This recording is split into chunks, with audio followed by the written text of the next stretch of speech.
नमस्कार, देवभूमि झारखंड से मैं शिवानी सिंह। आज मैं मौजूद हूँ गोल इंस्टीट्यूट के भरे टॉपर्स के बीच में, जो होनहार के साथ साथ लगन और मेहनत के साथ अपनी परीक्षा में सफल हुए हैं और परीक्षा में सफल होकर न केवल अपने माता पिता, अपने परिवार तथा संस्थान के और उन सभी लाखों बच्चों के लिए मार्गदर्शन भी बने हैं। तो आइए जानते हैं उनकी सफलतापूर्ण कहानी उनसे। क्या नाम आपका? आर्या पलक। आपने कितना स्कोर करा? 651। तो अब ये सफलता का श्रेय आप सबसे पहले किसको देना चाहेंगे? पेरेंट्स को, उनकी फैमिली को और सारे टीचर्स को। आपने अपना पढ़ाई कब से स्टार्ट किया? 11th-12th में I was in goal and through this journey goal has been my soul partner. ऐसी क्या रणनीति थी रही है आपकी उस सफलता को हासिल करने की? कंसिस्टेंसी इज द की और dedicated hard work as everyone says. अगर आप वो कर लोगे then you can achieve anything. In future आप किस मेडिकल कॉलेज में जाना चाहेंगी? Let's see, counselling is starting as of now, aiming for AIIMS Patna as. उन बच्चों को क्या कहना चाहेंगी जो अगले साल नीट की परीक्षा देंगे? कंसिस्टेंट रहिए और अपने पर भरोसा रखिए and it's a long journey, तो बहुत अप्स एंड डाउन आएंगे बट सेल्फ डाउट भी होगा, but you should have one partner with you, parent और फ्रेंड, जिससे आप अपनी बस चले हो। मज़ा आ रहा है। हम क्या नाम है आपका? आपने कितना स्कोर करा है? 600। तो ये आपकी सफलता का श्रेय आप सबसे पहले किसे देना चाहेंगी? सबसे पहले तो मैं श्रेय अपने टीचर्स को देना चाहूँगी, क्योंकि उन्होंने मुझे पढ़ाया है। गोल के टीचर्स जिन्होंने मुझे 11th 12th एंड मैं ड्रॉप किया है पढ़ाया है, और अपने पेरेंट्स को भी, बिकॉज उनके बहुत सेक्रीफाइस किया मुझे पढ़ाने के लिए। इस सफलता की में आने वाली चुनौतियाँ आपको कौन कौन सी सामने आई? चुनौतियों में तो सबसे पहले था कि 10th के बाद मुझे बहुत ज़्यादा एडिक्शन हो गया था फ़ोन चलाने का, तो एक वो था जो मुझे बहुत समय लगा ओवरकम करने में। वो भी एक मेजर रीज़न था जिसकी वजह से मेरा फर्स्ट अटेम्प्ट में नहीं हो पाया, बट ड्रॉप ईयर मैंने इसे आइडेंटिफाई किया। मैंने संजय सर को कंसल्ट भी किया इस मामले में and when I got over it, did it. आगे चल के आप किस मेडिकल कॉलेज में जाना चाहेंगे? मेडिकल कॉलेज में तो राइट नाउ हम आएंगे एम्स कल्याणी, लोग फीमेल जेंट्स काउंसलिंग में। तो जैसे कि होता है कि आपका सफलता के पीछे आपके टीचर्स, आपके पेरेंट्स का कितना योगदान रहा है? बहुत योगदान रहा है, सभी ने मुझे बहुत सपोर्ट किया है। मतलब जब मैंने ड्रॉप लेने का डिसीजन लिया था, राइट फ्रॉम देन टिल मेरा एग्ज़ाम हॉल के बाहर तक सबका बहुत सपोर्ट रहा है कि जस्ट गिव योर बेस्ट और जो होगा वो देखा जाएगा। आपने कितना स्कोर करा है?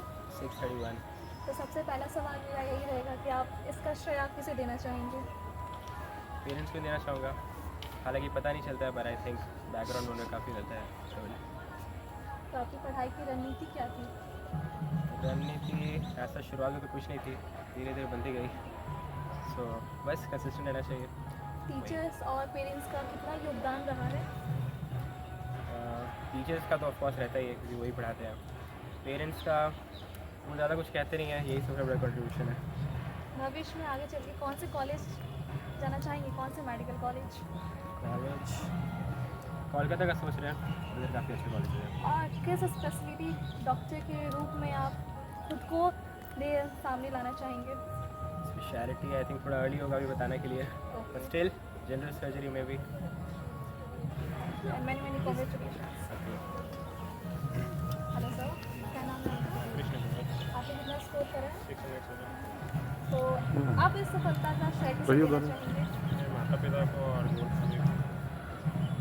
क्या बोलते हैं, कुछ चुनौतियाँ आती हैं इस सफलता के पहले, तो कौन सी ऐसी चुनौतियाँ आई?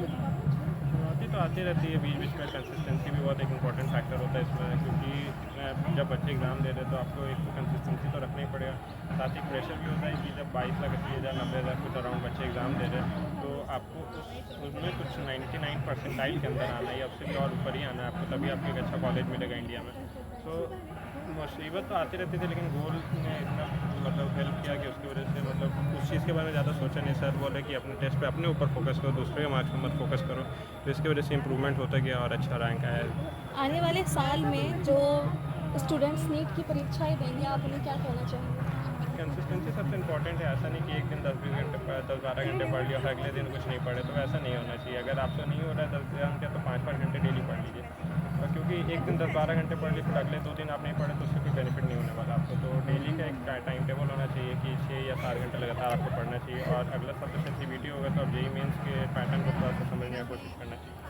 भविष्य में आप कौन से मेडिकल कॉलेज की तरफ रुख करने का सोच रहे हैं? कोलकाता और रांची, ये दोनों भी ट्राई करूँगा, ये दोनों सिटीज़ में कोई अच्छा कॉलेज मिल जाए। निदान कुमार और कितना स्कोर किया आपने? 605। तो आप इस सफलता का राज क्या किसे देना चाहेंगे?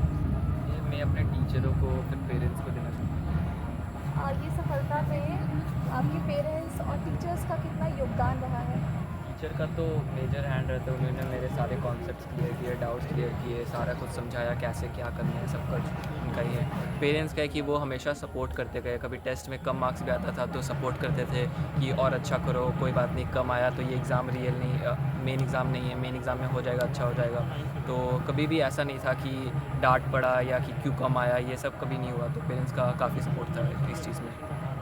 आपने सफलता हासिल किया, आपका नीट बहुत अच्छे नंबरों से पास किया, कुछ तो रणनीति रही होगी? हाँ, बस ये मैंने कंसिस्टेंटली पढ़ते गया, और बस हर दिन ये नहीं है कि एक दिन पढ़ रहा हूँ दूसरे दिन एकदम बस छोड़ दिया, नहीं, हर दिन थोड़ा थोड़ा पढ़ते गया तो फिर हो जाता है। तो भविष्य में किस कॉलेज की तरफ देख रहे हैं? मैं ये कोलकाता हो गया, फिर रिम्स रांची, फिर पटना, ये सब का। और आपकी क्या स्पेसिफिक होगी आपको? हो गया। नहीं, अभी तो उतना कुछ सोचा नहीं है। अभी MBBS पे है कि MBBS बहुत अच्छे से करना है, जितना अच्छा हो सके बेस्ट अपना देना है MBBS कॉलेज में बेस्ट।